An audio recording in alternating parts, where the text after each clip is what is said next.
Ako ang inyong Lolo Pael at ito ang aking kwento.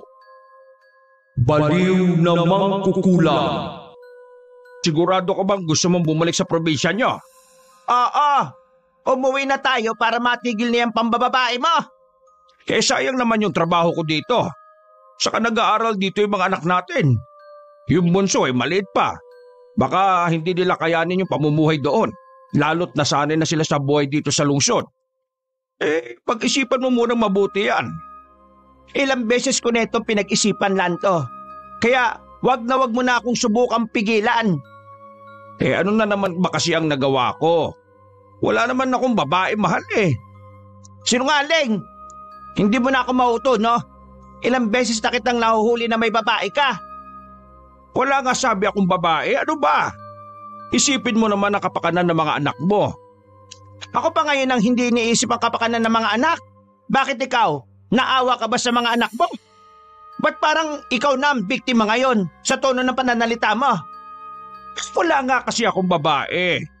Kaibigan ko lang naman at katrabaho ang mga sinasabi mo na iyon. Masyado ka lang kasing praning at marumi ang utak eh. Sos! Lumang style na yan. Kumita na yan. Hindi mo na ako mauto, no? Uuwi ako sa ayaw at sa gusto mo. Kung ayaw mong sumama, edi maiwan ka dito. Maghiwalay na lang tayo. Mabilis ang naging kilos ni Magda. Inayos nito ang kanilang mga gamit na dadalhin sa kanilang probinsya. May konting tela pa ng damit ang makikitang nakalawit sa maliit na butas ng bag. Puno na ng gamit ang bag na yon, pero pinilit pa rin niyang isiksik doon ang ilang damit ng kanyang asawa. Napapakamot na lang sa ulo ang lalaki at panay ang iling dahil sa muling pagsumpong ng toyo ng kanyang asawa. Ay nako, ang hirap talaga kapag ang napangasawa ay silosa. Bulong nito sa sarili. Ngunit sa kabila ng kanyang pagkainis, ay hindi rin naman niya masisisi ang kanyang asawa dahil totoong minsan na nitong nasira ang tiwala ni Magda. Kaya nagkaroon na ito ng trust issues mula noon.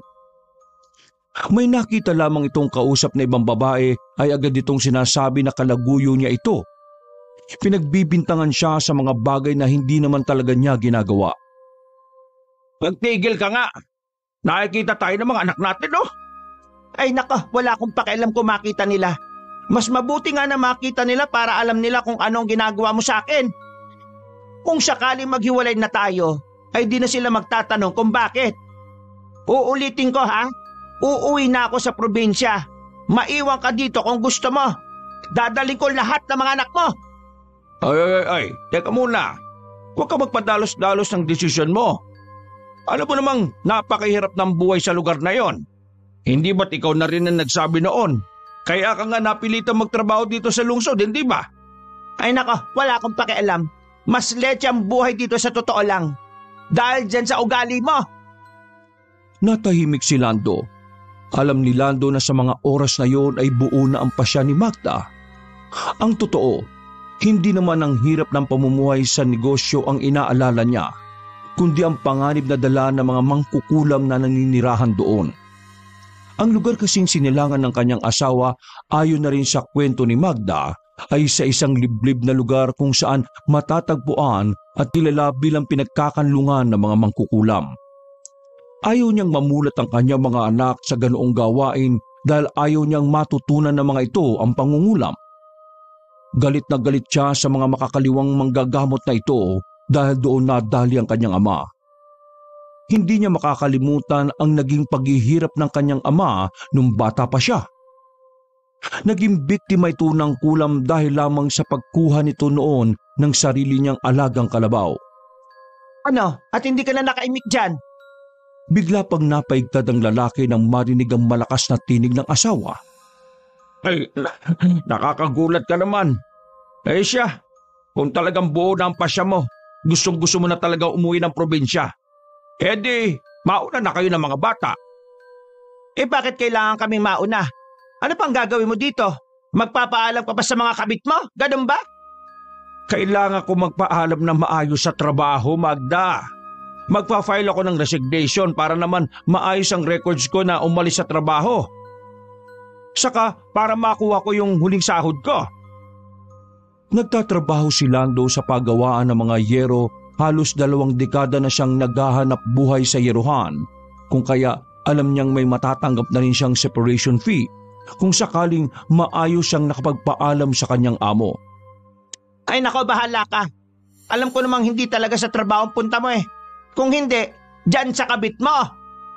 Ay nako, hindi ko na alam kung paano pa kita mapapatigil dyan sa kakabunganga mo sa akin eh. Baka maniwala ang anak natin at lumayo pa loob niya sa akin eh. Mismo!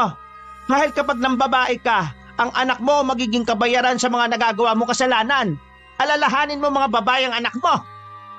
Hindi na hinintay ni Lando ang iba pang mga sasabihin ni Magda. Umalis na lang siya sa kanyang silid at inihanda ang mga gamit. Niyakap niya lang ang 2 niyang anak bago siya nagdesisyon na lisanin ang lugar na iyon. Halos araw-araw niyang naririnig ang panenermo ng asawa. Kung minsan naman ay tinatamad na rin siyang umuwi sa kanilang tahanan dahil natitiyak niyang mauuwi lamang sa matinding pagtatalo ang kanilang pag-uusap. Nakakaramdam na rin siya ng pagod sa pag-adjust sa ugali nito. Kaya madalas tinataon na lang niya na kung uuwi siya ay ang oras na maaring natutulog na si Magda. Ganun nga ang ginawa ni Lando. Nang makarating sa kumpanya at nakaharap na ang kanyang amo, sa kanya sinabi na kailangan na niyang magpaalam. Halos hindi makapaniwala ang kanyang amo sa biglaan niyang pagdedesisyon na umuwi sa probinsya ng asawa. Subalit pumayag na rin ito nang ipinagtapat niya ang mga bagay na madalas nilang pag-awayan ni Magda. Kaya hindi rin nagtagal, pumayag na rin ito sa kanyang tunay na kalagayan. Hindi niya nais masira ang binuo niyang pamilya, lalo't mahal na mahal niya si Magda at ang kanilang mga anak. Naintindihan siya ng amo. Binigyan siya nito ng baong salapi na maaari niyang madala at magamit sa muling pagsisimula niya ng hanap buhay sa probinsya. Nako, maraming salamat po. Hindi ko po makakalimutan ng inyong kabutihan sa akin. Tumungo lamang ang kanyang amo at sinabi nitong kung sakaling magbago ang kanyang desisyon ay magsabi lang daw siya. Agad raw siya nitong tatanggapin dahil naging mabuti itong tauhan para sa kanya. Pinaalalahanan din nito si Lando na mag-iingat sa probinsya ng asawa dahil alam nitong karamihan sa mga taong naninirahan doon ay bihasa sa paggamit ng itim na karunungan. Subalit hindi naman lahat. Meron pa rin naman mga tao roon ang tumututol sa ganoong mga gawain. Kaya nga marami ring mga albularyo ang namumuhay sa lugar na yon. Bago lisanin ang kumpanya ay malungkot niya itong pinagmasdan. Hindi niya kasi alam kung anong buhay ang kakaharapin niya sa lugar na yon kasama ang buong angka ni Magda. Magda! Magda! Nakaalis na ang kanyang asawa kasama ang kanyang mga anak. Ipinagluto na muna siya ni Magda bago ito nag-alsabalutan. Yun ang nag-iisang ugali na nagustuhan niya sa babae. Dahil kahit magkaaway sila, ay ginagawa pa rin itong ipagluto siya ng pagkain at gampanan ang pagiging asawa nito. Bukas na lamang siya luluwas ng probinsya para sumunod dito. Kailangan na muna niyang makapag-isip-isip na maaring kahantungan ng gagawin niyang mga desisyon. Dahil kapag naisip niyang mawawala ng ama ang kanyang anak, natitiyak niyang siya rin ang masasaktan. Kung bakit kasi masyado kong biniyayaan ng maamot gwapong mukha eh. Ay nako, hindi sana wala akong problema. Ay teka, nasaan kaya yung paborito kong t-shirt? Ang alam ko dito ko lang nilagay yun ah. Dito ko lang yung hinubad eh. Hindi mapakali si Lando sa paghahanap ng damit habang kinakausap ang sarili. Regalo yun sa kanya ni Magda.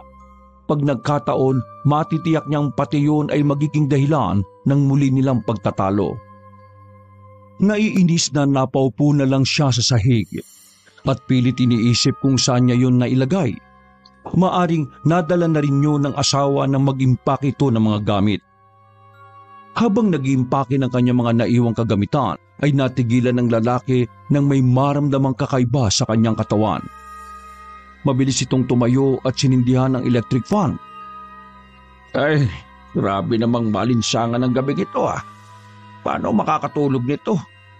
Nakatipat na nga sa akin ng electric fan tagak pa rin ang pawis ng buo kong katawan. Ay nako, mapupuyat na naman ako nito. Maaga pa naman ang biyahe ko bukas. Saka ang layo-layo na magiging biyahe ko. Paano na nga kaya ito? Hindi maintindihan ni Lando kung bakit napakainit ng kanyang pakiramdam. Wala naman siyang lagnat. Malalamig rin ang kanyang pawis at higit sa lahat, maulan naman sa labas para lumikhayo ng labis na pagkairita sa kanyang katawan. Nang di na niya makaya ang init, ay nagpunta na siya ng banyo para maligo upang maibsan ang init na kanyang nararamdaman. Subalit paglabas niya ng banyo ay ganun pa rin ang kanyang nararamdaman. Mainit na tila ba nakadarang siya sa apoy. Dahil hindi na niya kayang matulog ng mga oras na yon, pinili na lamang niyang magbihis at pumunta na sa terminal upang doon antayin ang kanyang biyahe. Halos 2 araw din ang itinagal ng kanyang biyahe pauwi sa probinsyang yon. Yun ang unang pagkakataon na makauwi siya sa lugar na yon. Dala lamang niya ang isang pirasong papel at nananalig siyang makakarating siya ng ligtas at buo. Nasasabik na siyang muling makita ang kanyang mga anak. Bagamat ilang araw lang silang nagkawalay ay hindi niya maiwasang malungkot na mapahiwalay sa kanya ang mga ito. Hindi siya sanay. Pagdating niya sa mismong probinsya ay di niya maiwasang mamangha sa mga bagay na nakikita niya sa kapaligiran. Ang magagandang tanawing kanyang nasisilayan ay labis na kahanga-hanga. Malinis na paligid, sariwang hangin, mga puno at mga anyong tubig na labis na nakakaambag ng kapanatagan sa magulong isip ng lalaki. Agad niyang nilapitan ng mga tao para itanong kung paano niya mararating naman ang mismong baryo na pupuntahan. Mabuti na lamang at may mga taong marunong magsalita rin ng Tagalog kaya hindi na siya nahihirapan na magtanong. Maganda po pala dito sa lugar niyo, no? Tumangulang ang habal-habal na driver na siyang nasakyan niya upang magatid sa kanya sa baryo. Tahimik lang ito at seryosong nagmamaneho. Dahil napansin ni Lando na walang interes ang lalaki na makipag-usap sa kanya, ay pinili na lang niyang libangin ang sarili sa panunood ng mga magagandang tanawin sa bayan. Ilang sandali pa, ay ibang daanan na ang kanyang tinatahak. Bukod sa baku-bakong daanan, ay bihira pa ang mga bahay na nakatayo. Matataas din ang mga puno na halos tumaklob sa daan at hindi na pasukin ng sikat ng araw. Rats, sigurado ko bang ito na ang daan papunta sa baryong ito? Ba't parang papunta na ito sa kung saan Ngunit nanatiling tahimik lang ang driver. Nagpatuloy ito sa kanyang pagmamaneho. Nang matumbok na ang lugar kung saan nagpapatid ang pasahero, ay tumigil ito sa isang luma at maliit na kubo. Nakita niyang lumabas mula doon ang asawa niyang si Magda. May mga dala itong damit na sa tingin niya ay mga labahan. Brads, dito na lang. Pasensya ka na kung napagdudahan kita ha. Akala ko kasi kung saan mo na ako dadalhin para naman kasing dulo na ng daigdig tong lugar na ito. O sige, maraming salamat sa pag-atid ha. Iniabot nito ang bayad. Pagkatapos noon ay agad nitong pinasibad ang kanyang sasakyan. Ngunit bago pa man ito makalayo ay muli itong lumingon at nakita ni Lando na tiningnan siya ng masama ng lalaking yon. Akala ko matitiis mo na kami. Oh, bakit po naman naisip yon? Nangako ko sa iyong susunod, hindi ba? Hindi ko kayang mawala kayo sa akin, no? Ay teka, nasaan na ba yung mga anak ko? Namiss ko na sila Ayun, iniwan ko muna sa lola nila. Halika't makapagpahinga ka na. Kumain ka na ba? Kumain na pero kanina pa yon. Medyo nagugutom na nga rin ako May pagkain ba dyan? Meron na. Halika na dun sa loob. Kinuha naman niya ang mga plangganang dala ni Magda. Ay, teka, at tatawagin ko mga anak mo. Habang iniintay ng asawa ay nagawang pagmasdan ni Lando ang lugar kung saan nakatirik ang kubong yon. Wala halos kapitbahay, Tanging 2 kubo lang ang nakikita niya na ayon sa kanyang asawa ay pagmamay-ari ng kanyang biyenan ang isa. Nang lumabas ang kanyang mga anak sa kabilang kubo ay agad na nagsilapitan ng 2 bata sa kanya. Nawala ang pagod na kanyang nararamdaman nang mayakap na ang mga bata. Mamaya bibisita ako sa tatay at nanay mo nang makita naman nilang narito na ako sa inyong probinsya. Nako, bukas ka na lang pumunta sa kanila. Ang alam ko kasi patungo sila ngayon sa bundok. Hinihintay lang nila akong matapos sa paglalaba. Ay sayang naman. At hindi man lang ako nakapagbigay galang sa kanila. Ano bang gagawin nila sa bundok? Pagkakaingin at pag-uuling ang trabaho nila. Malamang sa malamang yun din ang magiging hanap buhay natin. Pero hindi ako marunong . Ay nako, pag-aralan mo. Wala namang ibang magiging trabaho dito kundi yun lang. Ito ang gusto mo, di ba? Kung hindi ka sana ng babae, di sana hindi tayo masasadlak sa ganitong klase ng kahirapan. Ay siya, huwag na natin pag-usapan yan. Baka sana naman humantong yung usapan. Ay mabuti pa mailigpit ko muna itong mga gamit na dala ko na makapagpahinga na rin. Abay nakakapagod ang tuloy-tuloy na biyahe. Iginiya na siya ng asawa sa loob ng kubo at itinuro ang silid nila. Agad na binalingan ni Lando ang mga dala niyang mga bag at inilabas doon ang kanyang mga dalang damit. Isa-isa niyang inilabas yun at maayos na itinupi sa lumang aparador na nakita niya sa loob ng silid na yon. Naisip niyang ayusin niya ang kubo kapag nakapagpahinga na siya. Nang matapos siya ay inilapat na niya ang kanyang likod sa higaan. Nakaramdam siya ng kaginhawaan dahil talaga namang nangalay din siya sa haba ng naging biyahe niya. Pumasok sa silid ang asawa at may bitbit itong pagkain. Huwag ka matulog kumain ka muna. Hindi ba't sabi mo nagugutom ka? Ay, salamat mahal sa pag-aasikaso mo sa akin . Walang anuman. O ano, may kailangan ka pa ba? Itutuloy ko na kasi yung paglalaba ko. Wala naman. Pero gusto ko lang sana magtanong. Mahal, sadya bang ganito sa lugar ninyo? Magkakalayo ang mga bahay. Wala kasi akong nakitang kapitbahay natin maliban sa mga magulang mo. Oo.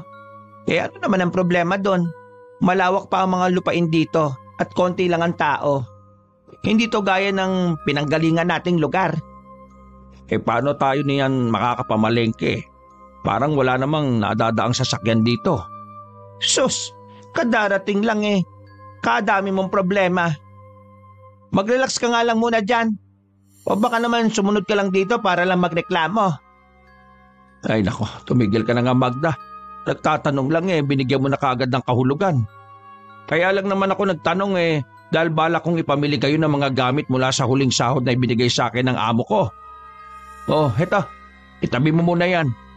Yan na muna ang gamitin natin habang wala pa tayong hanap buhay. Kumislap ang mata ni Magda pagkakita niya sa sobrang iniabot ni Lando. Siya naman ay pumwesto na rin at sinimulang kainin ng pagkaing ibinigay sa kanya ng asawa. Nang matapos ay humiga na siya at ipinikit ang kanyang mga mata. Ngunit bago siya makatulog ay naramdaman niyang tumabi sa kanya ang asawa at umunan sa kanyang braso. Pasensya ka na kung palagi ako nagagalit sa iyo. Hindi ko ba alam?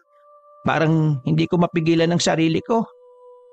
Kaya nga pakiramdam ko tuloy hindi mo na ako mahal Maaari bang mawala ang pagmamahal ko sa iyo? Kaya ka nagkakaganito ako Dahil natatakot akong iwanan mo ko at tumanap ka ng iba.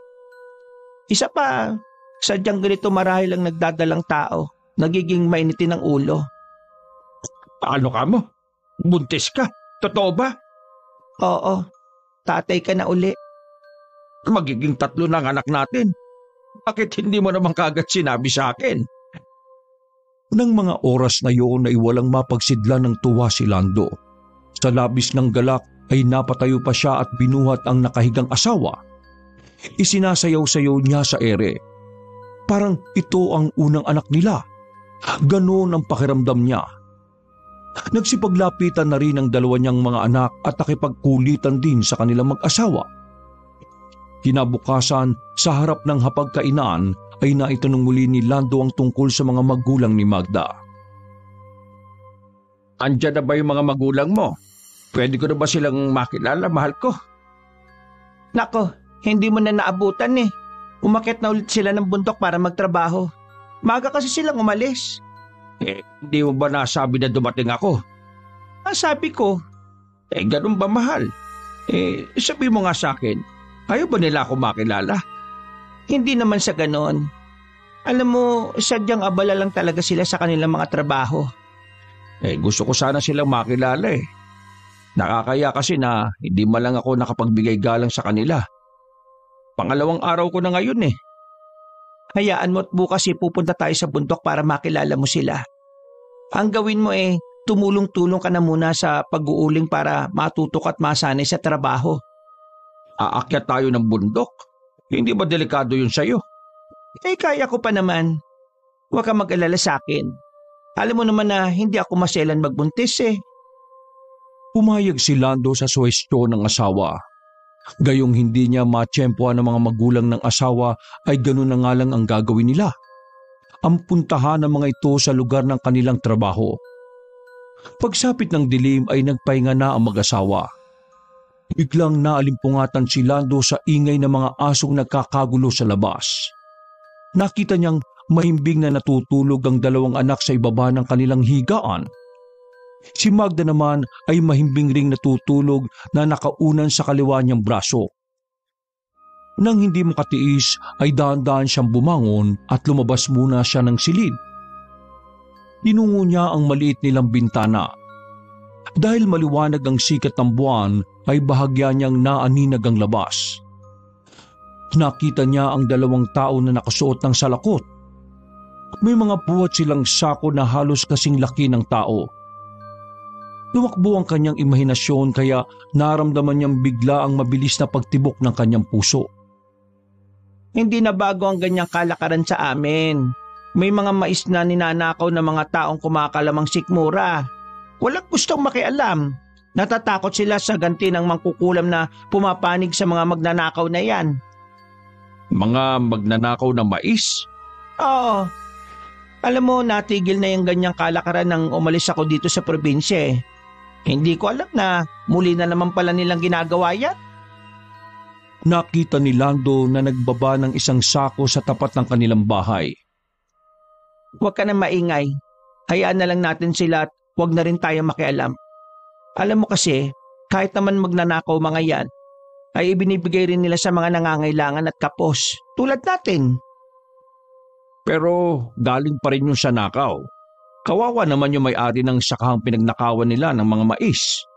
Hindi naman, dahil ang mga pinagnanakawan nila ay mga taong sakim rin at walang malasakit sa kapwa.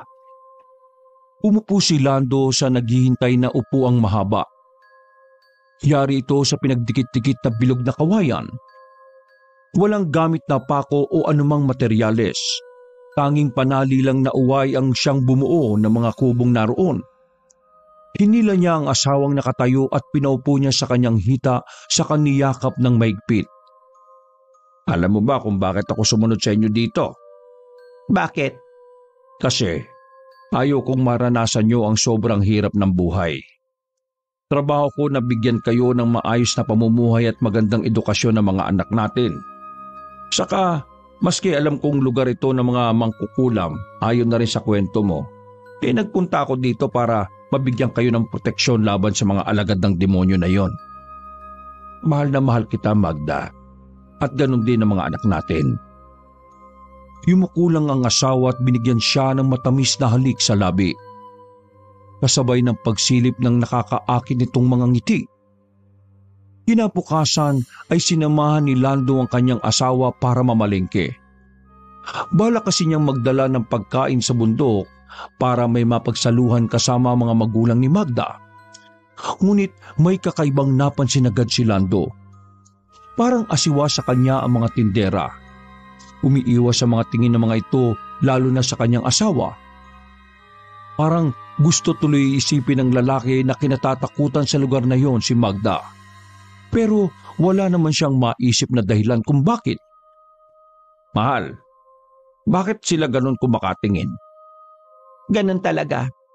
Hindi kasi sila sanay sa mga dayo. Huwag mo nalang pansinin. Mas mabuti na yung para naman wala ng babaeng lumapit sa'yo rito. Himig pagbibiro ni Magda sa kanya. Nangiti pa itong nagpapauna sa paglalakad. Ang mga anak naman niya ay tahimik lang na nakakapit sa kanyang mga kamay. Tapos na tayong mamalengke. Mabuti pa ay umuwi na tayo. Sumakay na sila ng tricycle at nagpatid sa kanilang baryo. Nang makarating sa kubo, ay agad nilang inayo sa mga dadalhin patungong bundok. Tandaan mo, Lando, ha? Huwag na huwag kang makikipag-usap sa mga taong nadadaanan natin o di kaya ay nakakasalubong natin. Hanggat maaari ay huwag na huwag ka ring hihiwalay sa tabi ko. Ay, bakit naman? Higit na mas marami ang mga taong naninirahan sa bundok kesa dito sa paanan. Marami tayong makakasalamuha at karamihan sa kanila ay mga mangkukulam at masasama ang ugali. Ay, ganun ba? Hayaan mo, tatandaan ko mga sinabi mo. Tara na, at baka abutan tayo ng pagdilim sa daan. Baka mamaya niyan maaswang pa ako. Bakit bukod ba sa mangkukulam may mga aswang din dito? Nagbibiro lang ako. Nang matapos maihanda ang kanilang mga dadalhin, ay agad tumayo si Magda at binuhat ang ilang mga dalahin. Ano ka ba? Ako na magbubuhat ng mga yan. Kinuha niya ang bitbit ni Magda. Naglakad na sila papuntang bundok. Sa kanilang paglalakad ay nakita ng lalaki na may madadaanan silang isang malaking ilog kung saan merong isang mahabang tulay na gawa sa lubid. Hindi pa man siya nakakatapak sa tulay na yon ay pakiramdam niya ay maduduwal na siya. Nag-alangan siyang tumulay doon at nag-alala para sa magiging kalagayan ng kanyang asawa at mga anak. Bakit? Natatakot ka ba? Wala kang dapat ipag-alala. Matibay ang tulay na ito. Saka sanay na akong tumawid dito. Magpahinga na lang kaya muna tayo. Mukhang pagod na ang dalawa mong anak Ay sige, ayos lang naman. Agad na naginhawaan ang pakiramdam ng lalaki nang makaupo sila sa isang tabi. Palibhasa ay 2:00 na ng hapon kaya matindi na ang sikat ng araw. Nakakapaso sa balat. Mabuti na lamang at malaki ang puno na kanilang nasilungan. Naakit rin ito ang hanging humahampas sa kanilang mga balat. Teka, may matandang paparating Agad napansin ni Lando na kakaiba ang pananamit ng taong paparating. Nakasuot ito ng gusot na damit at ang buhok ay magulong-magulo na animoy kinalimutan na ang pagsusuklay. Matalim din ang mga tingin na ipinupukol nito sa mag-anak. Sino yan? Nakakatakot naman ang kanyang itsura. Yan si Rudy. Yan ang pinakamatandang mangkukulam dito sa lugar namin. Marami nang napatay na tao yan. Kaya mag-iingat ka sa kanya. Huwag na huwag mo siyang kakausapin o babatiin man lang. Nang makarating ito sa tapat nila, ay sa kanya lang napagmasdan ang mukha na matanda. Mahaba ang buhok na lampas hanggang puwet. Ganon rin ang balbas at bigoteng halos sumayad sa maumbok nitong tiyan. Sa kaliwang kamay ay may hawak na tungkod, habang ang leeg ay punong-puno ng kwintas na napapalamutian ng mga buto ng hayop. Nilingon naman niya ang kinauupuan ni Magda. Nakita niyang may rumihistrong takot sa mukha ng kanyang asawa, ganon din ang kanilang mga anak. Bagamat natatakot din siya, ay di siya nagpapahalata. Naramdaman niya ang panlalamig ng palad ni Magda kaya pinisil niya yun. Tara na, lumakad na tayo. Pagkaraang sambit niya, tumayo ang kanyang mga anak at asawa. Nagsimula silang maglakad at iniwan nila ang matandang sinusundan pa rin sila ng matatalim na titig. Nakakatakot naman talagang makatingin yung taong yun Parang kakainin tayo ng buhay. Sinasabi ko sa iyo, Lando, iwasan mo matandang yon hanggat maaari. Baka mapahamak ang mga anak mo nang dahil sa kanya. Napansin ko nga na parang sobrang tingin niya sa iyo at sa iyong tiyan. Bukod ba sa pagiging mangkukulam may lahi din itong aswang? Hindi aswang ang matandang yon. pero isa siyang napakalakas na mangkukulam. Alam mo bang bago ako umalis dito may napatay siyang mag-asawang mangkukulam? Pumatay siya ng kapwa niya mangkukulam? Oh, ayaw kasi niyang nahihigitan siya ng lakas ng kahit na sino. Ay grabe naman. Paano niya napatay yung mag-asawa? Hindi ko na masyadong matandaan pero base sa naaalala ko, lumapit ang kapatid ng lalaking asawa kay Mang Rudy para ipakulam ito dahil sa malaking away sa lupa. Talagang ang pera at mga material na bagay naghahatid ng kapahamakan sa tao. Walang awa matandang yan. Ewan ko ba kung buhay pa yan Hindi mapatay-patay na mga nagtatangka sa kanya. Sadyang malakas at marami talagang takot sa taglay niyang kapangyarihan. Sana mamatay na matandang yan para magkaroon naman ng katarungan ng mga biniktima niya. Biglang nakaramdam si Lando ng lungkot sa boses ng kanyang asawa. Nadala marahil ito sa kanyang kwento. Nailibing ba ng maayos yung mga namatay? Ay nako, hindi uso ang libing dito. Sinunog nila ang katawan ng mag-asawang mangkukulam kahit sila ay buhay pa. Ang balita ko pa nga may nag-iisang anak ang mag-asawa na bigla na lamang daw naglaho sa baryo. At ang usap-usapan ay tumakas raw yung anak at hindi na raw nagpakita pa. Nakakalungkot naman ang sinapit ng anak nila. Narito na tayo. Nasaan kaya sila ngayon? May nakita siyang kubo sa bahaging yon sa itaas ng bundok. Kaya pala hindi minsan umuwi ang mga magulang nito ay meron silang tirahan mismo sa pok ng kanilang trabaho. Iginala niya ang kanyang paningin sa kabuuan ng bahay. Agad niyang napansin na luma na rin ang kubong yon at sobrang madumi ang kapaligiran na animoy ilang taon nang di natitirhan. Pumasok sila sa loob ng kubong yon. Tulad ng nakita niya sa labas ay puno naman ng alikabok ang loob. Ang nakita niyang tanging kagamitan doon ay isang lumang baul na nakalagay sa tila isang maliit na altar na wala namang mga santo. Puno na yun ng sapot ng gagamba. Sigurado ka ba na naririto ang mga magulang mo? Halata naman sa bahay na matagal nang walang nakatira dito Hindi lang maharap nila inay ang paglilinis dahil abala sila sa kanilang trabaho. Nasaan sila? Akala ko pa naman ay makakasalo natin sila sa tanghalian. Napakarami pa naman itong bitbit natin na pagkain, Naroon sa kaingin ng mga iyon. Maghintay ka dyan na tatawagin ko. Teka sandali, sasamahan na kita. Huwag na. Hintayin niyo na lang ako dito ng mga bata. Mabilis lang ako, malapit lang naman yun dito. Sigurado ka? Hindi na siya sinagot ng kanyang asawa. Mabilis itong tumalikod sa kanya. Walang nagawa ang lalaki kundi ang tanawin na lamang ang asawa habang papalayo ito. Nang wala ng kanyang misis ay lumapit sa kanya ang kanyang panganay na anak at may ibinulong sa kanyang ama na ang totoo ay maging sila ay di na nakikita ang mga magulang ng kanilang ina. Talaga? Bakit sabi ng mama niyo? Natigilan siya sa pagsasalita nang may mapansing isang lumang larawan na nakasabit sa dingding. Kawig ng kanyang anak na panganay ang batang kasama ng mga yon. Kaya ipinagpalagay niyang larawan ito ng pamilya nila Magda. Lumabas siya ng bahay upang sumandaling magpahangin. Nakita niya sa labas ang isang magandang babae na sa pansin niya ay parang minamanmanan mula sa labas. Sino ka? Magandang araw.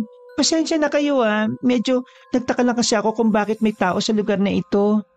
Hindi ko intensyon na takutin kayo. Ako si Marisa. Malapit lang ang bahay namin dito. Kami yung may-ari ng isang malawak na maisang nadadaanan niyo papunta dito. Ganun ba? Ako naman si Lando, asawa ni Magda. Nakauwi na si Magda? Oo, kilala mo siya? Oo, kilalang kilala ko ang asawa mo. Magkaibigan kami. Ay, ganun ba? Nasaan na nga pala siya? Gumala ang tingin nito sa kanilang bakuran. Dahil doon ay nagkaroon ng pagkakataon si Lando na pagmasdan ang natatanging kabuuan ng babaeng kausap. Maputi ito at nagtataglay ng isang maamong mukha. Balingkinitan din ang pangangatawan nito. Ngunit bigla siyang natigilan nang maalalang silosa nga pala ang kanyang asawa. Maaaring magkaroon na naman ng gulo kung maabutan niya ang babaeng yon sa bakuran ng kubo. Tinawag lang niya yung kanyang mga magulang. Pasensya ka na ha, hindi ako pwedeng makipagkwentuhan sa'yo na matagal. Kailangan ko nang bumalik sa loob kasi ipaghahanda ko sila ng kanila makakain eh. Ang mabuti pa, hintayin mo na lang siya dito. Mamaya lang babalik na yon. Kaya pala nauso na naman ang nakawan ng mais? Hindi na naituloy ng dalaga ang anumang sasabihin dahil tumalikod na sa kanya ang lalaki. Nang muling lingunin ni Lando ang kinatatayuan ng dalagang nakilala ay wala na ito doon. Ang nakita niya ay ang paparating na asawa. Oh, bakit mag-isa ka lang? Nasaan ang tatay at nanay mo? Hindi ko naabutan sila, inay. Bumaba na raw ito ng kabayanan upang magdala ng mga uling sa palengke.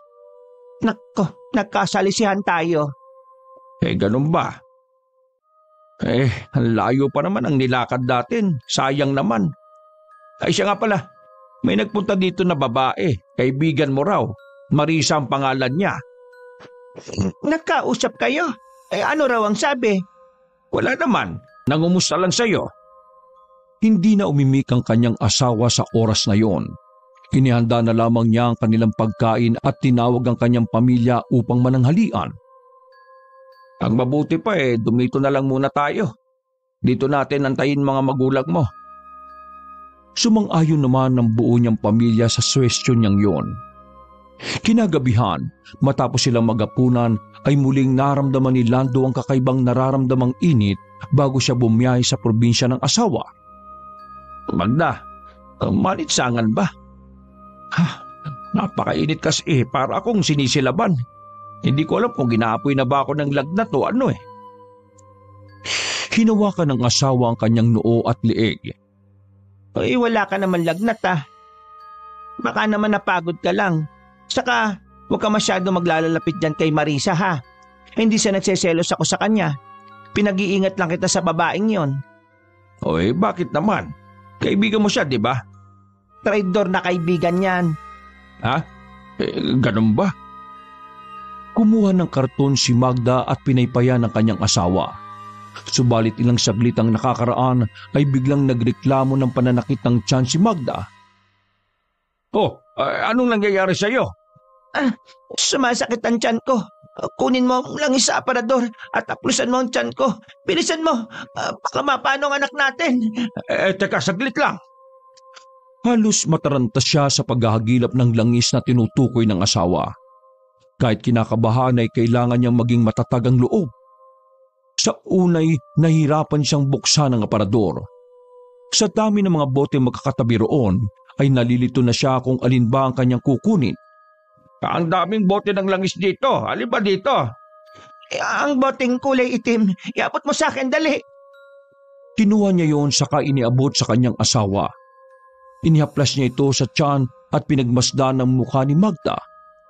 Ngayon lang siya natakot ng gano'n nang makitang nasasaktan ito. Ayos ka na ba? Kinabahan naman ako sa iyo. Ayos na, mahal ko. Bakit kaya sumakit bigla yung tiyan mo? Wala. Baka dahil lang ito sa labis na pag-aalala dahil sa nakita ko ulit ang matandang mangkukulam. Sa palagay mo ba ayos lang talaga tayo dito? Oo naman. Mas ayos na dito kaysa naman bumalik tayo sa lungsod na puno ng tukso. Mahal, huwag kang magagalit ha. Pwede bang magsabi ka sa akin ng totoo? Asan ba talaga mga magulang mo? Ayaw ba nila sa akin kaya iniiwasan nila ako makita? Galit ba sila sa akin? Bakit naman sila magagalit sa iyo? Wala ka namang ginawang masama sa kanila. Huwag kang praning. Alam mo bang sinabi sa akin ng mga bata na maging sila hindi pa nila nakikita yung matatanda? Ay nako, nagsisinungaling yung mga batang yan. Palibhasa gusto nilang bumalik tayo sa dati nating buhay. Kaya kung ano-ano mga ginagawang kwento. Yung totoo, Magda. Meron ka bang itinatago sa akin? Bakit kailangan mo magpaligoy-ligoy tungkol sa mga magulang mo? Paligoy-ligoy? Sinasabi mo ba na ako'y nagsisinungaling? Hindi. Wala naman ako masamang pakahulugan sa sinabi kong yon, Magda. Ay nako, Mabuti pa matulog na tayo ulit at bukas na lang natin pag-usapan ang bagay na yan. Sa totoo lang ay naguguluhan na si Lando sa mga sinasabi at ikinikilos ng kanyang asawa. Ngunit mas pinili nitong manahimik upang di na sila magkagulo. Sinasabi nito na may nakatira sa bahay ng biyenan ngunit wala naman siyang nakikitang palatandaan na totoong may naninirahan dito. Ang bahay raw kasi kapag may mga taong nag-aalaga, masigla ito at tila may buhay rin. Ngunit ang tinutuluyan nila ay puno ng sapot at alikabok. Wala rin namang bakas ng sunog o pinaglutuan man lang ng makakain. Wala ring mga kaldero at kawali. Kinabukasan ay nagising si Lando na wala na sa kanyang tabi ang kanyang asawa. Deka, anak! Nasaan ang nanay niyo?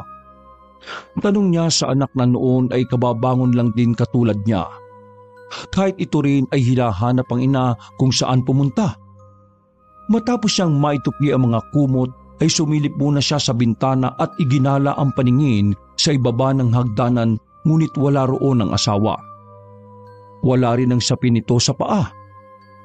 Sa mga oras na yon ay binalot ng takot ang kanyang kalooban. Labis ang nadarama niyang pag-aalala na marahil ay sumama ang loob nito sa kanya at mas piniling iwanan na sila. Ngunit mula sa likod ng mga malalaking puno ay nakita niyang lumitaw doon ang kanyang asawa. Makikita sa mata nito ang labis na katuwaan. Lando, halika! Narito na sila inay at titay! Dali-dali siyang bumaba ng hagdan at lumabas ng kubong yon. Nakita niyang kasama ng asawa ang dalawang matanda, isang babae at isang lalaki. Sabi ko naman sa iyo makikilala mo rin ng mga magulang ko. Ay, mano po inay, itay. Yumuko siya upang humalik sa palad nito, ngunit sa pag-angat ng kanyang paningin, tila nabigla siya sa kanyang nakita. Malayo mga itsura nito sa larawang nakita niyang nakasabit sa dingding kahapon. Upang hindi makalata sa biglaang pagbabago ng emosyon sa kanyang mukha, minabuti niyang sakyan na lang ang pinaggagawa ng asawa. Sa puntong ito ay nagkaroon na siya ng pagdududa rito. Para kasing may mali at yun ang nais niyang alamin. Lando, aalis na raw sila inay at titay. Ihatid ko muna sila hanggang sa tulay ha. Ay, o sige. Ngunit nang tumalikod na ang tatlo, ay muling sumeryoso ang kanyang muka. Nang wala na mga ito ay sakto namang nakita niyang padaan ng nakilala niyang dalaga sa kanilang tapat, si Marisa. Lumapit ang magandang dalaga sa kanya at tiniabot ang ilang piraso ng mga prutas. Para sa mga bata ito, Lando. Huwag mo na sanang tanggihan ha. Kinuha niya ang prutas. Gusto na sana niyang magtanong sa babae ngunit naunahan siya ng takot na baka tama ang asawa na isa itong mangkukulam at pinasasakay lamang siya sa kabutihang ipinapakita nito. Mas pinaniwalaan pa rin niya ang kanyang asawa. Aalis na ako, Lando. Itinaan ko lang yung mga prutas Ikumusta mo na lang ako kay Magda ha. Hindi na kailangan. Anong ginagawa mo dito sa bahay ko, Marisa? Mataray na bungad ni Magda sa dalaga. Mabilis naman ang ginawang paglapit sa kanya ni Lando upang mahawakan ng asawa ngunit tinabig nito ang mga kamay niya at sinamaan siya ng tingin. Alam na ni Lando kung saan hahantong ang eksenang yon. Makakaalis ka na. Kung pwede, huwag mo nang bigyan ng pagkain ng mga anak ko. Huwag mo rin kausapin ang asawa ko. Bistado ko na yung mga ganyang estilo ninyo. Mga malalanding babae. Naku, Magda, wala naman kami ginagawang masama ni Lando. Nagkakamali ka. Saka hindi ako malandi. Magda, totoo naman ang sinasabi ni Marisa. Ang totoo niyan tinanggap ko lang naman ang mga prutas na ito dahil wala pang makakain ng mga anak mo Pinagtatanggol mo pa ang babaeng yan, Lan. Magda! Alis na ako. Pasensya na kung nagkaroon ng di pagkakaunawaan dito. Hindi na mauulit to, Magda. Huwag mo nang awayin ang asawa mo. Sandali! Huwag ka munang umalis! Awat nito sa tangkang pagtalikod ni Marisa. Lumapit si Magda sa mga kumakain na anak at pinagkukuha ang hawak nito mga prutas na dinala ni Marisa. Nang maipon yun ay saka pabulagsak na ibinalik nito ang mga dala. Iuwi mo na rin yan. Kamalaso ng anak ko. Walang nagawa ang lalaki kundi ang panoorin ang ginawang kabastusan ng asawa sa dalaga. Nang makalis na si Marisa, ay saka naman niya hinarap ang asawa. Ano ba ang problema mo? Nakakapagod ka na ha? Hindi na kita maintindihan. Pagod ka na pala di lumayas ka. Tumigil ka na! Sandali lang ako nakalingat may kausap ka na kagad na babae. Tumigil ka na sabi! Talagang sumabog na ang galit niya at nasigawan si Magda. Hindi naman ito ang unang pag-aaway nila, ngunit sa sandaling yon ay tila sumabog ang mga iniipong sama ng loob niya sa asawa. Dahil sa kanilang pag-aaway ay hindi niya namalaya na umalis ang kanyang kabiyak. Naisip ni Lando na marahil ay umuwi na ito sa bahay nila sa ibaba. Naiwan sila ng kanyang mga anak. Dahil gabi na ay pinagpabukas na lamang ni Lando ang pagbaba. Tinikis niya ang asawa sa pagkakataong yun. Ngunit hindi nagtagal ay muli niyang naramdaman ang kakaibang init sa kanyang katawan. Mas mainit, mas nakakapaso. Agad siyang kumuha ng tubig at sinabuyan ang kanyang muka at katawan. Ngunit wala pa ring nagbago. At sa pagdaan ng oras ay tila hindi na niya magawang makayanan ng init na yon. Lumabas siya ng bahay na yon at naglakad. Naghanap siya ng taong makakatulong. Wala na siyang pagpipilian kundi ang magmakaawa sa mga taong nakatira sa mga kalapit na kubo. Tao po! May tao ba dito? Ngunit walang nagbukas sa kanilang mga tirahan. Nanatiling nakapinid ang mga kubo na animoy walang mga tao na nais tumulong sa kanyang paghihirap. Mabilis ang mga naging pangyayari dahil sa sunod na sinubukan niyang magsalita ay hirap na siyang ibuka ang kanyang bibig. Parang pakiramdam niya ay lumaki din ang kanyang mukha. Sumisingkit ang kanyang mga mata at nahihirapan na rin makahinga. Kaya nang walang tao sa mga bahay na yon ay malungkot siyang nagdesisyon na umuwi na lang ulit sa kanilang tahanan. Naratnan niya ang asawa na nakaupo sa loob ng kanilang silid. Ano nangyari sa mukha mo? Kanina lang ayos ka. Si Marisa, siya ang may gawa nito. Agad nilapitan ni Magda ang kanyang asawa, ngunit iniwasan nito ang tangkang pagyakap sa kanya. Problema, bakit ayaw mong magpahawak sa akin? Nalaso na ba ng babaeng yun ng isip?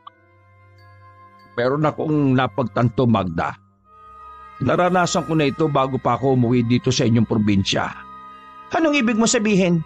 Kung ganun ay naniniwala ka na walang kinalaman ng babaeng yun sa pagkakaganyan mo? Baka kasi may nakain lang ako na bawal pala sa akin. Sana bukas ayos na ito. Sobrang sakit, Magda Napakainit. Sigurado ka ba? Hinala ko kasi kinulam ka. Mabuti pa gamutin kita ng gamot na ginawa ni tatay. Palagay ko kinukulam ka, kaya lumala ng ganyan.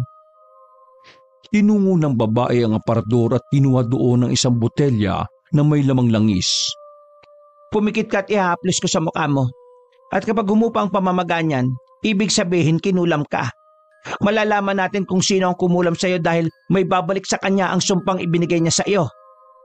Masuyong pinapahira nito ng langis ang kanyang mukha. Malamig yun at nakakaginhawa, dahilan upang bigla siyang makaramdam ng antok. Kinabukasan ay ginising siya ng kanyang asawa. Malakas ang tinig nito at mukhang masayang-masaya. Lando, gumising ka dali.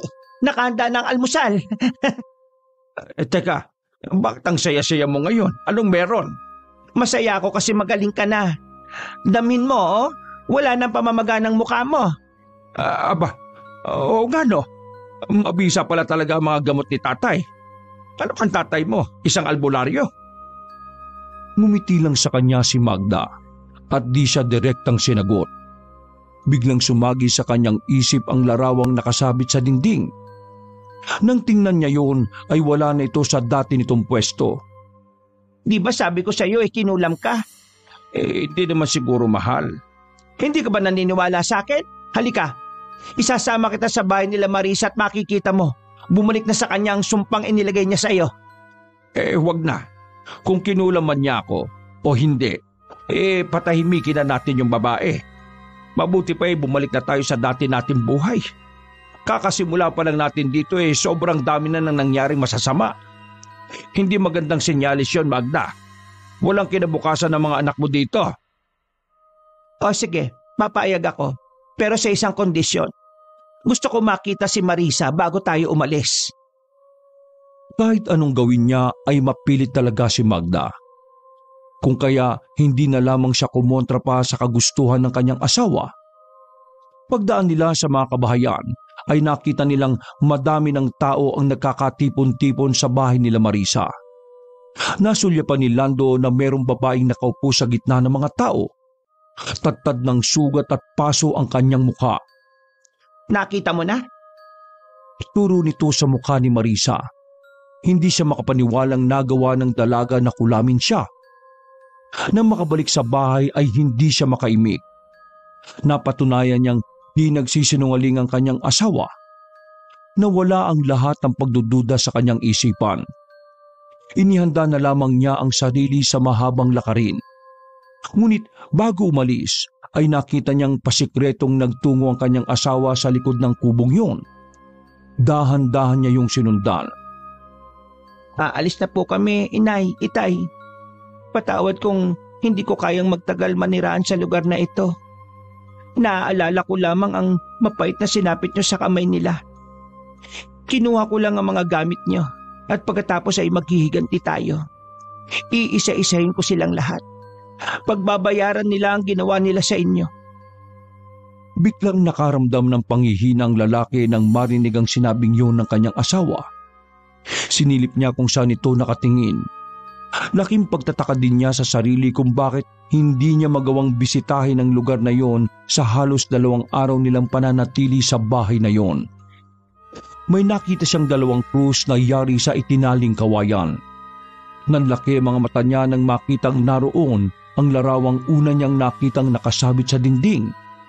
Sa pagkakataong yun ay alam na niyang nagsisinungaling sa kanya ang kanyang asawa. Alam na din niyang kumuha lamang ito ng taong magpapanggap upang maging magulang niya. Bigla ay tila di na niya nakilala ang asawang minahal ng halos ilang taon. Kanina ka pa ba dyan? Hindi naman. Kakasunod ko lang kasi ang tagal mo Tara na. Kinuha ng babae ang kanyang kamay at hinila na siya palayo sa lugar na yun. Ngayong nalaman niya na ang katotohanan, kailangan niyang mas mag-usisa pa sa kung anong klaseng pagkatao meron ng asawa. Kaya habang naglalakad, ay wala na siyang imik. Muli na namang nakasalubong nila si Ka Rudy sa daan. Ngunit sa pagkakataong ito ay kasama na matanda si Marisa. Nang makita sila ng dalaga, ay sumiksik ito sa likuran ng matanda at pilit ikinukubli ang sunog nito sa mukha. Napakasama ng titig ni Magda sa mga taong nakasalubong nila. Magandang araw po, Ka Rudy. Kunwari ay binati niya ang matanda at hinawakan ng kamay, pero ang totoo ay nakagawa na siya ng sulat upang magkausap sila na matanda. Mabuti na lang at hindi ito nagpahalata sa mga gusto niyang ipahiwatig at diretso nitong naglakad muli bago iniwanan rin ng masamang tingin ang asawa niyang si Magda. Magkahalong kaba ang nararamdaman niya sa mga sandaling yon. Yung tipong halos hindi niya maihakbang ang mga paa sa paglalakad. Lalo pa at kahit nasa unahan ng asawa, pakiramdam niya alam nito ang bawat ikinikilos niya. Bilisan mo ang paglalakad. Hindi ba sinabi kong huwag ka makikipag-usap sa matandang yon? Pwede ba? Hintayin mo munang makauwi tayo bago mo ko awayin. Mabuti na lang at sumunod naman sa kanya ang asawa at nagpatuloy sila sa kanilang paglalakad. Pagdating nila sa tirahan sa ibaba ay tumambad sa kanilang harapan ang napakaraming bunga ng mais. Nakailera yun ng maayos sa balkonahe. Talagang sinorpresa pa ako nila itay at inay. Dinalhan pa tayo ng maraming mga pagkain. Mahal, nakalimutan ko ang aking bag sa kubo sa itaas. Pwede ba akong bumalik saglit doon? Ba yan? Habang iniintay niyo ako mag-impake na kayo ng damit. Sandali lang ako. Hayaan mo na yon. Kung ano man ang mga gamit na naroon palitan na lang natin kapag nasa lunsod na tayo. Hindi pwede. Kasi mga papeles ang laman ng bag na yon. Importante yon para makabalik ako sa trabaho ko. Huwag ka mag-alala. Saglit lang talaga ako doon. Ngunit ang totoo, dahilan niya yon upang makipagkita siya kay Rudy. Sinadya niyang iwanan ng bag na naglalaman ng mahalagang bagay upang makatiyak na mababalikan niya yun. Ay sige na, bilisan mo lang. Basta makaabot tayo sa unang biyahe papuntang pier. Oo naman. Sige. Mabilis ang ginawa niyang pagbalik sa kubo. Halos takbuhin niya ang makipot na daan makarating lang sa ilog na sinabi niya sa sulat na siya nilang magiging tagpuan. Nang makarating sa ilog ay naroon na nga ang dalawa. Mukhang kanina pa naghihintay. Ba yun? Bakit gusto mo ako makausap? Pero alam po kong ilang katanungan tungkol sa aking asawa. Napapansin ko ang pagbabago ng ugali niya Hindi po kaya may kumukulam kay Magda? Kumukulam kay Magda? Nagtipatawa ka ba? Wala ka bang alam tungkol sa asawa mo? Ano bang dapat kong malaman? Maaari bang sabihin niyo sa akin lahat ng nalalaman niyo? Si Magda ang kinatatakutang mangkukulam rito sa aming baryo. Nagdulot ng takot sa mga taong nakatira dito ang biglaang pagdating ng asawa mo. Oh? Paano nangyari yun? Ang alam ko kayo raw po ang dapat kong iwasan dahil kayo raw po ang marami nang napapatay. Isa kang malupit at baliw na mangkukulam. Dalawa kayo ni Marisa. Yun ang sabi niya sa akin. Sinungaling ang asawa mo. Kung mapapansin mo, halos lahat ng mga taong naniniraan dito iwas sa kanya. Siya ang totoong kinatatakutan dito, hindi kami. Kaya mag-iingat ka. Kung ganun paano may papaliwanag sa akin na naipasa sa iyo yung mga nararamdaman kong sakit kagabi? Ito ba? Siya ang may gawa nito sa akin. Wala akong kinulam dahil ang totoo ay isang pangkaraniwang tao lang ako. At itong si Rudy ay isang respetado at magaling na manggagamot o albularyo dito sa amin. At kung nagkasakit ka man, sigurado ako na siya rin ang may gawa nun sa iyo. Hindi niya ako masasaktan kasi asawa niya ako. Siya nga ang gumamot sa akin ng mamagamukha ko kagabi. Ikaw ang gumawa nun, sabi niya. Kaya nga bumalik sa iyong sumpa. Huwag mo akong pagbibintangan dahil hindi ako marunong ng kulam. Totoo ang sinasabi niya, iho. Hindi nagsisinungaling ang apo ko. Pagmasdan mong mabuti ang mukha ko. Kinulam niya ako upang kung magamot ka niya, ang sasabihin nito na bumalik sa akin ang ginawa ko sa iyo. Pero ang totoo, pareho niya tayong kinulam. Tama ka. Ganyan nga sinabi niya sa akin kagabi. Marami na akong napapatay na mangkukulam ngunit ibinabalik ko lang kung ano ang ibinigay nila sa mga taong nangungulam sa kanila. Kaya hindi ko masisisi ang mga tao kung bakit natatakot sila kay Magda. Dahil sa lahat ng mga kalahi nila, ang asawa mo ang may pinakamalakas na kapangyarihang itim. Kaya marami ang umiiwas sa kanya. Hindi ko alam na ganun babae ang napangasawa ko. Mabuting bata si Magda noon. Hindi siya ganyan. Nagbago lamang siya nang mamatay ang kanyang mga magulang sa sakit na malalang pagkalason. Ngunit isinisisi niya kay Rudy ang pagkamatay nila. Sinabi nitong kinulam ang kanyang mga magulang. Ngunit ang totoo, ang magulang niya mismo ang siyang mangkukulam dito sa aming lugar. Ang sinabi niya sa akin buhay pa ang kanyang mga magulang. May ipinakilala pa nga siya sa akin na 2 matanda. At naniwala ka naman. Masama mangkukulam ang asawa mo. Kung hindi ka naniniwala sa amin, dalhin mo ang maliliit na batong itim. Mutsaya ng pagong. Sa sandaling makaharap mo ang isang mangkukulam, iinit yan sa loob mismo ng iyong bulsa. Sikapin mo lang na huwag mong hayaang makita yan dahil kung hindi, tiyak kong mapapahamak ka. Paano ko siya mapipigilan? Nagdadalang tao si Magda. Wala tayong magiging laban sa kanya kung sakaling buntis nga siya. Ayon sa mga kasabihan, nagiging malakas ang mangkukulam kapag may supling na nabubuhay sa kanyang sinapupunan. Ang kailangan mo lang gawin ay mailayo rito si Magda. dahil iniisip na ng taong bayan na pagkaisahan ng asawa mo. Natitiyak akong lahat kayo ay madadamay, maging ang mga anak mo. Matagal nang nakaalis ang dalawa ay wala pa rin siyang kibo sa kanyang kinauupoang sanga ng kahoy.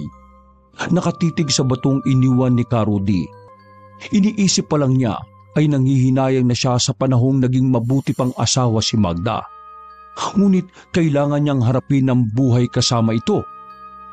Sisikapin niyang mawala ang galit sa puso nito, alang-alang sa mahal niyang pamilya. Muling pumihit ang paa niya pabalik sa kanilang tahanan, hanggang sa nakakasalubong niya ang dalawang matandang nagpanggap na magulang ng asawa. Hindi niyo kailangang umiwas sa akin dahil hindi na po ako magtatanong. Alam kong kayo rin po ang nakita ko noong nakaraang gabi. Ang mag-asawang nagnanakaw ng maisa hindi niyo taniman. Itigil niyo na po yung ganyang gawain. Ngunit umiling ang mag-asawa. Sinabi nilang baka raw mapahamak sila kapag naggalit sa kanila si Magda. Nalaman niya rin na ito pala ang naghahanap buhay para sa kanila ng asawa. Tunay na maimpluwensya at batas ang utos nito sa mga taong natatakot sa mangkukulam.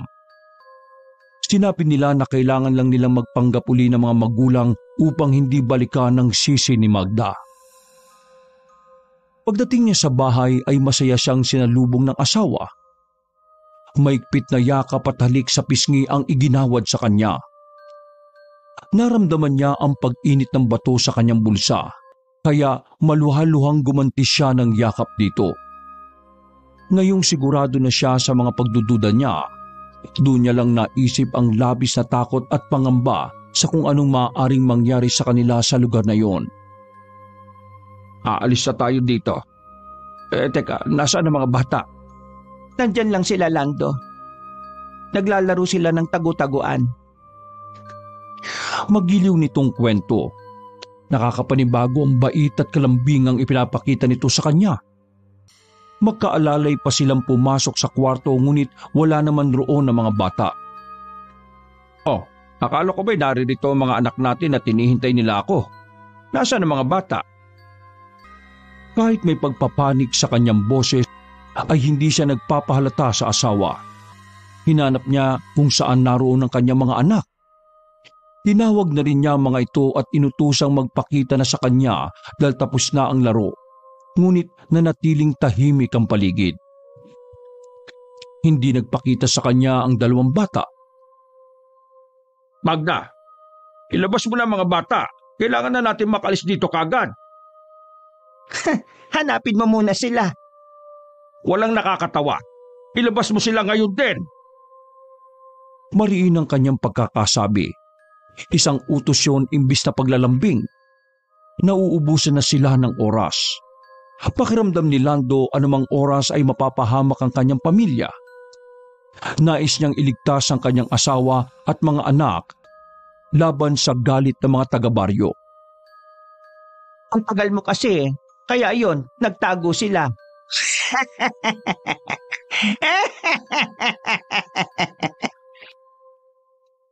Talian mo. Kailangan makalis na tayo dito, Magda. Dahil kung hindi, ay papatayin tayo ng mga tao. Kailangan na natin makaalis. Biglang sumeryoso ang mukha ng asawa. Dumilim ang anyo nito habang titig na titig sa kanya. Tila nasisiraan na ito ng bait. Bigla siyang nahintakutan sa paraan ng pagtitig sa kanya ni Magda. Nakakatakot rin ang mga halakhak na pinapakawalan nito. Gusto lang naman nila makipaglaro sa iyo ah. Kahit ayaw mo silang pagbigyan. Wala ka na bang pagmamahal sa amin, Lando? Sino ay pinagmamalaki mo? Si Marisa? Siya ba ang binalikan mo sa itaas? Wala kang dapat na ikaselos kay Marisa, Magda. Nakikiusap ako. Ilabas mo na ang mga anak mo.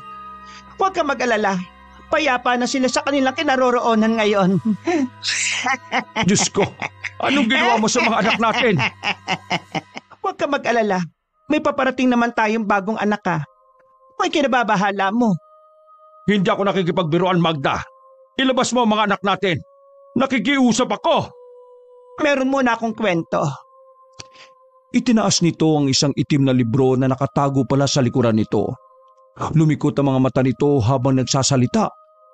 Hindi na ito si Magda. Nagbago na ng tuluyan ang isip ng asawa. Tingin niya na nasa harapan niya ay isang demonyong nagpapanggap na tao. Huwag ka magpapaniwala sa mga tao dito sa amin. Yang si Rudy na yon. Mangkukulam yon pati yung apo niya. Pinatay nito ang mag-asawang albularyo. Pinainom nila ng nakakalasong inumin at sinunog ang kanilang bangkay. Wala silang awa. Nang mangyari yon, ay naglayas ang batang babae at nagpalaboy-laboy na sa lansangan. Lumaking mag-isang nagsikap na buhayin ang sarili. Hanggang sa napadpad ng lungsod at doon nagtrabaho. Doon nakahanap ng mapapangasawang babaeng yon. Kaso, naging babaero ang nag-iisang lalaki na pinagkatiwalaan niya. Ang babae ay walang iba kundi ako. Alam ko na ang totoo. Pero yung sinasabi mo ay puro gawa-gawa mo lang na kwento. Nakausap ko si Marisa at si Rudy. Nalaman ko na ang totoo. Alam ko, kitang-kita at dinig na dinig ko ang pag-uusap niya tungkol sa akin. Sa pangalawang pagkakataon, niloko muli ako. Mas naniwala ka sa kanila kaysa sa akin na asawa mo. Alam mo ba kung gaano kasakit yan? Hindi makapagsalita si Lando. Hindi rin makasagot sa tanong ng asawa. Magulo ang isip niya. Mas kailangan niyang mahanap ang mga anak bago pa mahuli ang lahat. Nagwawala si Magda at hindi niya alam kung paano niya ito mapipigilan. Kung meron ng mahusay na gumawa ng kwento dito, ikaw yon at hindi ako. Alam mo tanga ako, hindi ko malalaman kung anong plano mo. Alam ko ang lahat, Lando. May panahon pa para magbago, Magda. Sumama ka na sa akin ulit sa lungsod at doon ay magsimula tayo ulit. Pinapatawad na kita sa lahat ng mga nagawa mo sa akin. Maging ang tangka mong pangungulam sa akin.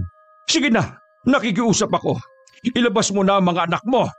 Mahal na mahal kita, Magda. Sinungaling! Patawarin mo ako sa mga nagawa ko.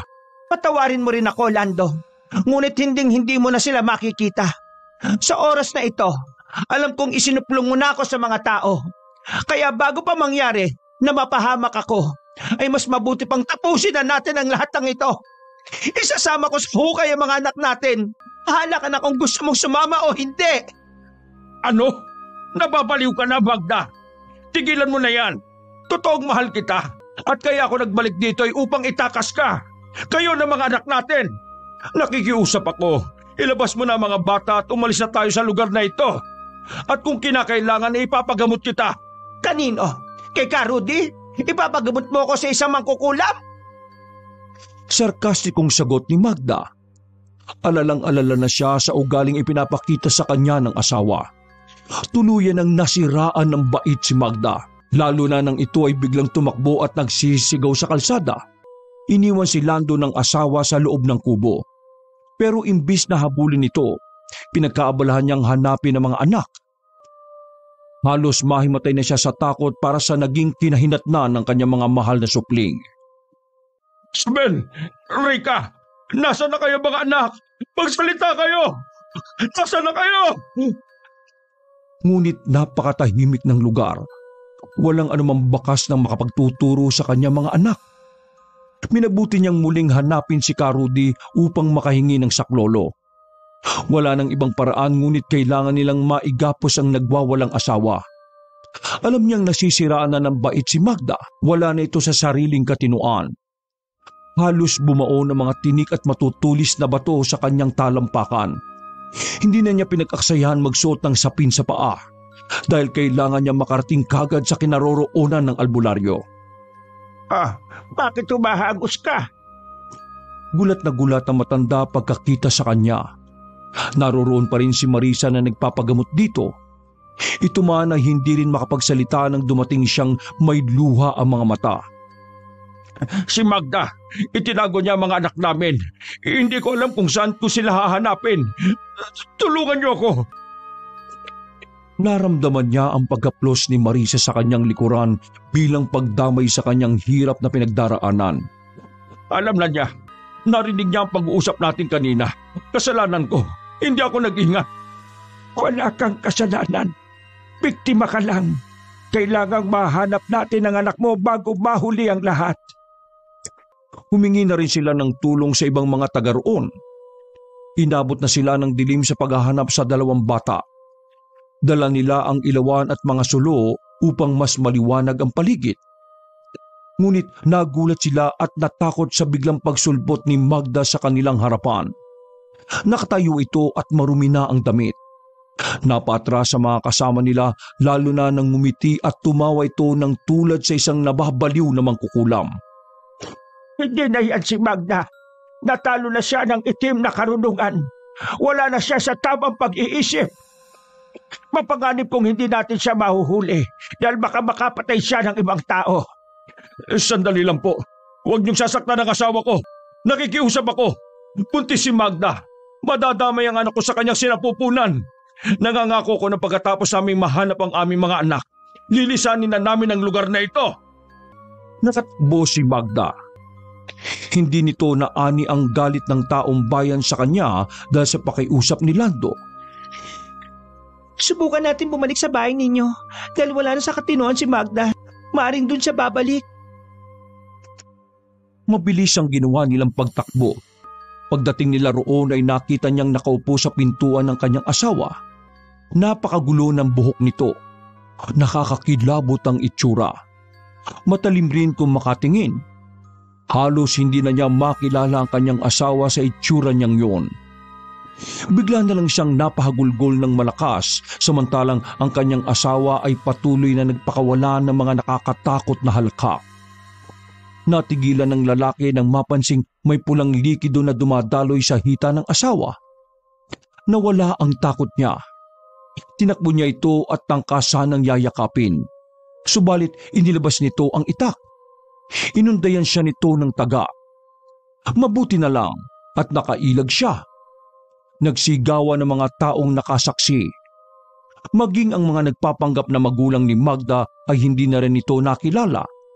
Isa-isa niyang nilalapitan nito ang mga tao at inaamok sa tagaan. Nagsipulasan ng mga tao at naging alarma sa ikinikilos ni Magda. Walang makalapit. Kaduwag! Ano? Bakit kayo nandito? Papatayin niyo rin ako kagaya ng ginawa niyo sa mga magulang ko? Magda, makinig ka. Nandito lang sila kasi nagpapatulong ako para mahanap ang mga anak natin. Nakikiusap ako. Tumigil ka na sa pagwawala mo. Sino ka? At sino ang sinasabi mong mga anak? Nagkatinginan silang tatlo ni Karudi. Sa pagkakataong yun ay inilabas na matanda ang mga gamit sa panggagamot. Winisikan niya ito ng langis at tubig kaya naggulat sila nang tumakbo na naman si Magda. Patungo sa kagubatan. Sinundan nila ang babae. Sa kanilang paghahanap sa asawa ay napansin ni Lando ang isang pamilyar na telang nakapaibabaw sa isang bugkos na mga panggatong. Nasunog na ang ilang parte nito. Naisip kaagad niya na ito ang ginamit ng kanyang asawa sa pangungulam sa kanya. Tito Lando, may mga bakas ng bagong hukay sa lupa. Itinuro ni Marisa ang bagong bungkal na lupa. Nakita nila doon ang 2 pares ng tsinelas na pagmamay-ari ng mga bata. Halos naginginig siya habang hinuhukay ang lupa. Tumulong na rin ang iba sa paghukay. Ilang dangkalang lalim ay tumambad sa kanila ang wala ng malay na mga anak. Ang mga anak ko! Diyos ko po! Halos mapugto ang kanyang hininga nang isa-isa niyang binuhat ang mga walang malay na anak. Nakahinga siya ng maluwag nang mapansing humihinga pa ang mga ito ngunit mahina na ang tibok sa kanilang palapulsuhan. Agad ipinalapag ni Karudi ang mga bata at agad na binigyan ng hangin. Nakaramdam ng labis na galit si Lando sa ginawang yun ng kanyang asawa. Nang magkamali na ang mga anak, ay nagpasalamat naman siya sa mga taong tumulong sa kanya. Nanginginig ang katawang mahigpit na nayakap ang mga bata. Hinding-hindi niya mapapatawad si Magda. Hahanapin namin si Magda. Kailangan mahuli siya bago makapanakit pa ng iba. Kailangan niya ng agarang lunas upang maitama na ang kanyang mga maling nagawa. Lakasan mo pa ang loob mo para sa 2 mong anak. Ikinalulungkot kong sabihin ang ipinagbubuntis ni Magda ay nalaglag na. Nakita ko ang pagdurugo sa kanyang puson. Anumang oras ay mawawalan na ito ng malay. Kailangan mahanap natin ang asawa ko. Kung ako lang po masusunod, ang gusto ko ay mahuli at maikulong siya. Muntikan na niyang mapatay ang mga anak namin. Huwag ka na magpatalo sa bukso ng iyong damdamin. Wala na sa tamang pag-iisip si Magda kaya niya nagawa ang ganyang bagay. Nagpatalo lamang siya sa kagustuhan niyang makapaghiganti. Kung kaya, inalay niya ang kaluluwa niya sa demonyo. Parang ang hirap tanggapin. Paanong nauwi sa ganitong trahedya ang aming pagsasama? Pinalibutan na sila ng mga taong tumulong sa kanya nang makatiyak na maliwanag na ang paligid. Inihanda niya ang sarili sa paghahanap sa asawa. Iniwan niya na muna sa pangangalaga ni Marisa ang 2 bata. Maraming bakas ng dugo sa damuhan patungo sa tahanan ng mga magulang ni Magda. Magda! Nasaan ka? Sigaw niya, ngunit walang sumasagot. Bigla niyang naalala ang puntod ng mga magulang nito, kung kaya doon siya unang pumunta. Nakita niya itong nakahandusay malapit sa krus.